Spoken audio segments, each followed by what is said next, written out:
চলে এসেছে রেলগেট, আর এখান দিয়ে একটা ব্রিজের কনস্ট্রাকশন চলছে। যবে এই ব্রিজটা তৈরি হয়ে যাবে তখন তো ইজি হবে, কিন্তু এখন আমাদেরকে রেলগেটে দাঁড়াতে হবে। রেলগেট খোলা আছে, ওয়াও। নয়তো আধা এক ঘন্টা দাঁড়াতে গেলে মাথা খারাপ আরো হয়ে যেত। এমনি আমার মাথাটা একটু খারাপ হয়েই আছে।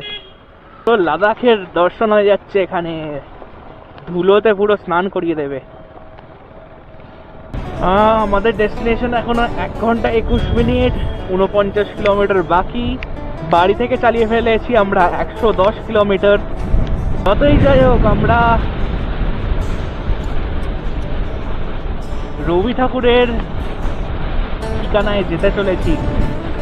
জায়গাটা সুন্দর তো হবেই। এইবার এই সিনারিটা জাস্ট একবার দেখো।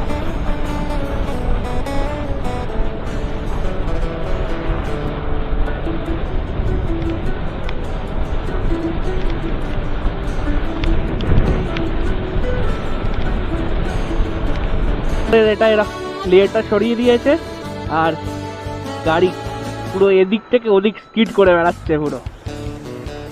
এটাই হচ্ছে ঘুষকরা। ঘুষকরা ঢুকে গেলাম, তার মানে আর বেশি বাকি নেই, ওই 20 কিলোমিটার। শুনেছিলাম একটা ওভারব্রিজ হয়েছে ওই এর ওপর দিয়ে, একটা রেলওয়ে টানেল ছিল, রেলওয়ে টানেলের ওপর দিয়ে একটা ব্রিজ হয়েছে। এটা শুনেছিলাম, এটা তৈরি হয়েছে, একটা টানেল ছিল, রেলওয়ে ব্রিজ টানেল। তো ওইটার জন্য প্রচুর জ্যাম হতো, ওটাকে বাইপাস করার জন্য ফ্লাইওভারটা তৈরি হয়েছে। ফ্লাইওভার টাইপ কি এটা একটা, এটাই মনে হচ্ছে সেটা।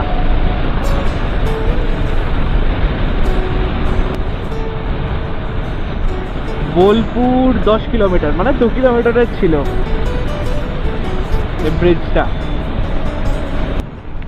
অজয় নদে সেরকম একটা জল নেই, কিন্তু দেখতে সুন্দর লাগছে বেশ। বর্ষাকালে প্রচুর জল থাকে। বোলপুর আর 7 কিলোমিটার, প্রায় চলে এসেছি।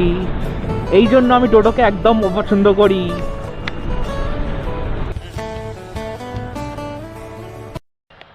এই বোলপুরের বোর্ড, এখান থেকে আমরা আবার সোজা যাব।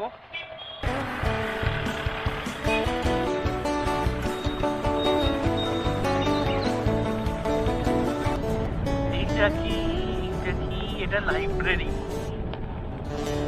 Bolpur library department, Visva Bharati